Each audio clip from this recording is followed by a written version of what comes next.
Orasyon sa mga politiko nga nangapildi sa eleksyon.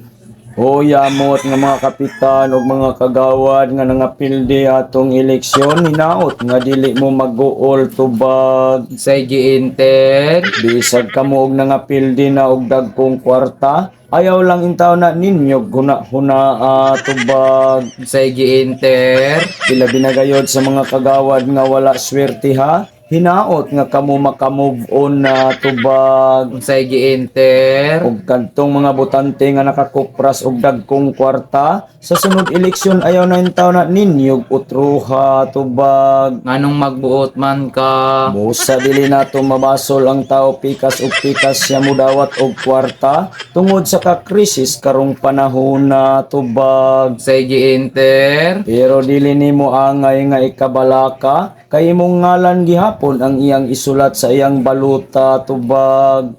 tinuod na, Pero kung dili ka mo bot straight, wala jud kay backing nga makubra tubag. tinuod na, Ug kadtong mga politikag politiko nga nang dagma sa ilang pagdagan, hinaot nga kamo makabangon na tubag. tinuod na, Ibalik na ninyo ang pagtagad sa usag-usa kay kamo man nagsilingan ra tubag. tinuod na, Ayaw in taon mo kayo boss ni ining among mga istorya kay content ra jud in taon ning amo amen. Amen.